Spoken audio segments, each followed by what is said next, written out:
Well, great morning, everyone. It is, what is today? I lose such track of time.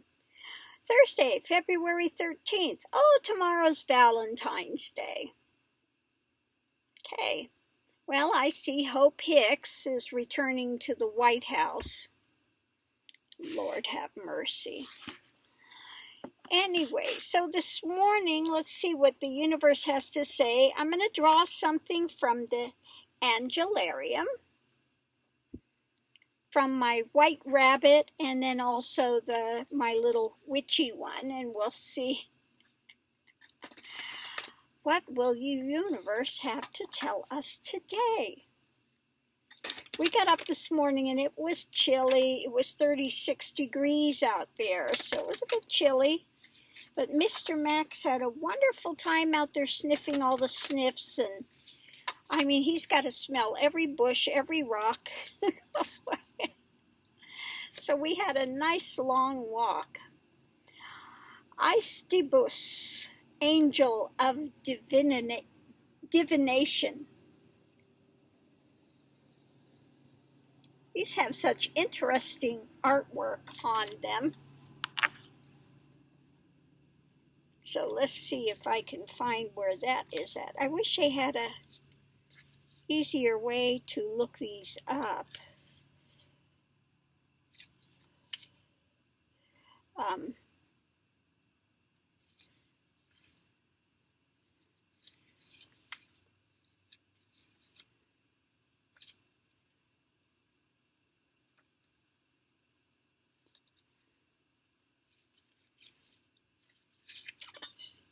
Okay, angel of divination. You called its name, and so it has come.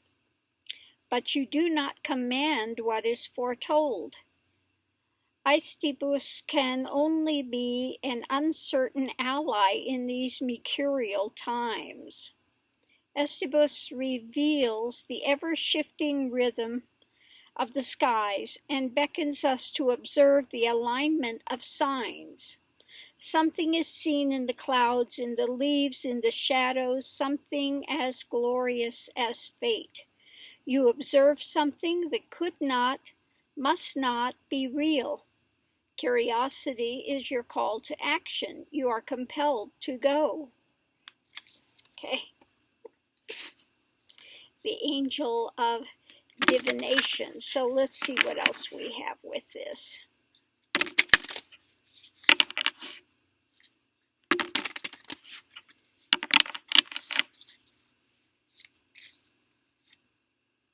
Light.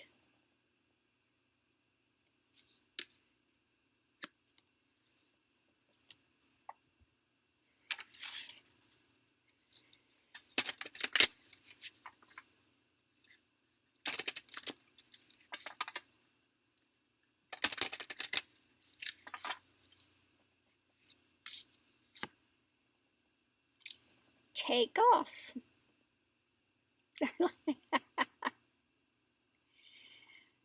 Now she's a very modern witch. It looks more like she's riding a feather duster across Paris. So take off,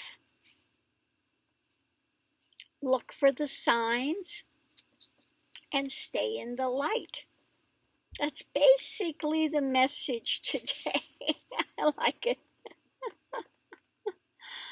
I think those artworks go really well together. Look how fun those are. Okay.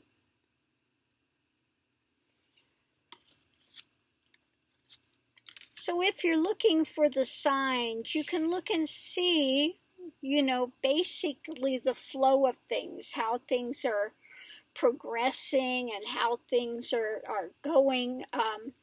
If you are, in contact with yourself, in contact with energies, you can feel the shifts as to what they are going on, what they're doing. I was watching, what is her name? Whimsy. whimsy. And, again, if you were in touch with energy and stuff, you can do this getting in heart sync with somebody else, just kind of opening yourself and feeling their energy. What she calls this heart-centered,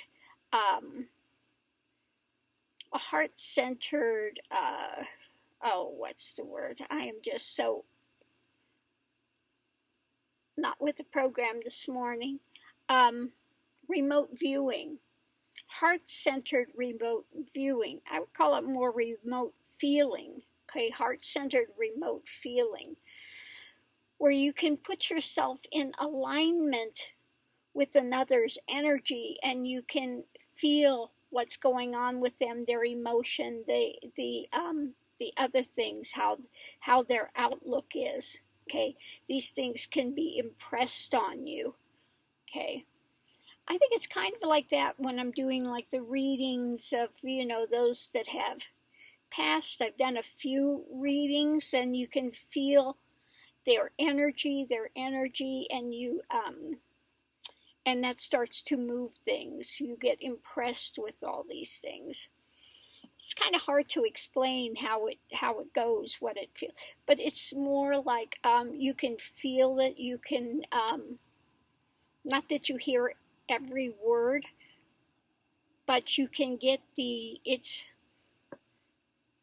I know I sound like I'm rambling, because it's really hard to try to tear it apart, to break it down as to what happens, how it happens. I had to explain how it happens. Okay.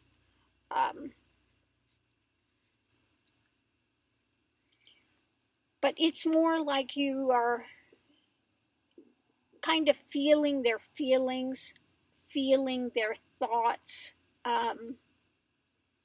feeling their emotion. If you were an empath and you've been around other people, okay, all of a sudden you feel like something shifts, and you're feeling some strange emotion, and one minute you're happy and the next second something else come up. Well, then perhaps you're an empath and you are picking up somebody else's things. Now, when it came here, the first time I noticed that was in relation to doing healing work. Okay. I was standing in line, and this was very prominent. I mean, you couldn't miss it. And every time I'd start to go up and I'd get close to the sky, I'd get a really sore throat. It was just hurting, like, oh my God. I'd back up and it would go away. I'd step up, and man, my throat would hurt. It's like, oh, well, this is fabulous. So I asked the guy, I said, you have a sore throat. You have a really bad sore throat. He says, yes. And I knew at that point just to do the healing work. It was just, it's something that's instantaneous. You know it. It's not something you've taken time and studied. It just comes as a natural outflow of your spiritual sadhana, your practice, and things. So this came up here doing the healing work. And I knew just to touch it. Minute I did, and he said he'd had this for a long time, over a year, and he said nothing would touch it. He tried everything and nothing would work. And it healed his throat. I mean, it was like boom, very, very fast. So that was my introduction to doing the healing work. And now I do, of course, the long distance energy work for people and things like that. I'll do like the most I'll do is a 10-minute session. And sometimes after that 10 minutes, it will continue to work all night, okay, for people. So yeah, and it's like I'll do a full healing, a 10-minute session. It's $20, And yeah, if you're interested in that, you can get a hold of me to do a healing session. I don't do more than 10 minutes because I am a Kundalini Shaktipat guru. I can awaken Kundalini. So I don't want to awaken your Kundalini if it's not already awoken. So I do a very short limit on the time of the energy work. But usually it's enough to kickstart things for people. Okay, so there's that.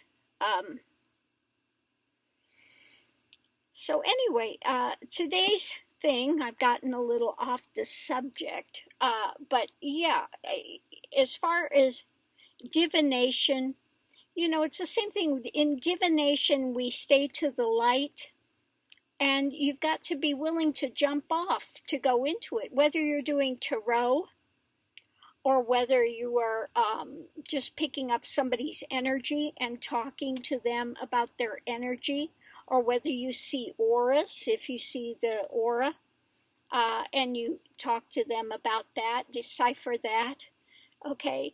You always want to stay into the light, not look for dark powers or dark entities to help you. You know, some people open themselves to these dark entities and think they're going to get this help and think they can manage them. Well, they find out later that, yeah, no, it was not a good idea. Okay, so stay to the light. And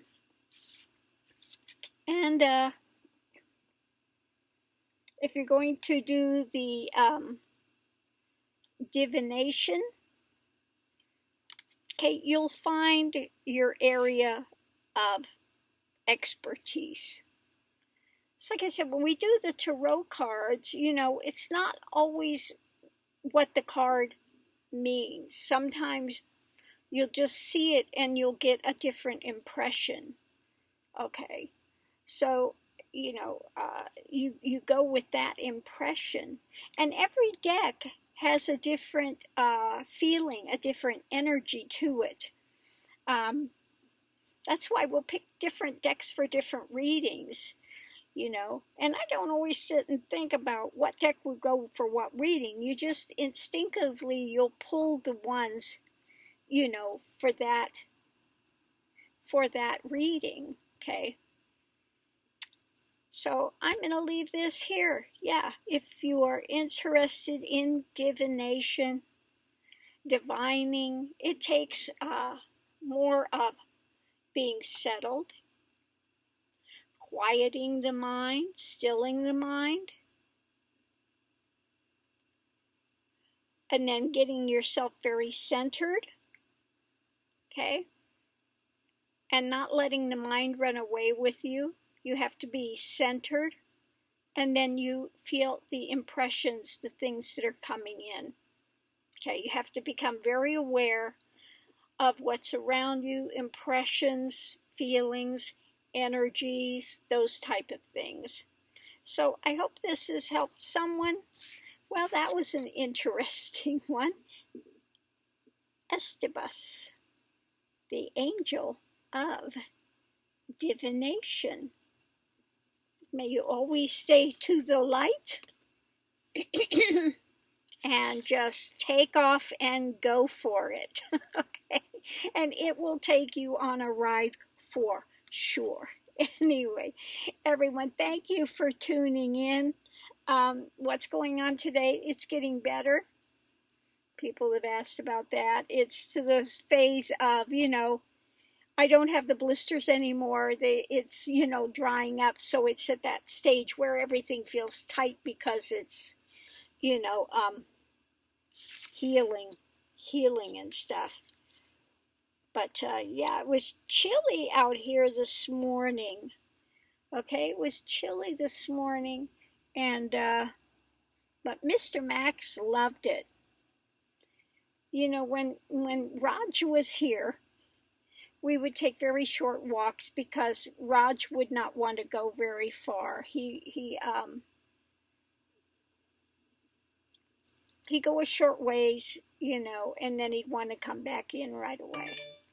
But Mr. Max likes to explore, so he is in doggy heaven now with being able to take his time and do a long walk and explore, and so he's a happy guy. Okay, what's new? Jesse Liu, the former U.S. attorney on the Roger Stone case, resigns from the Treasury Department after Trump pulled her nomination for a top job there.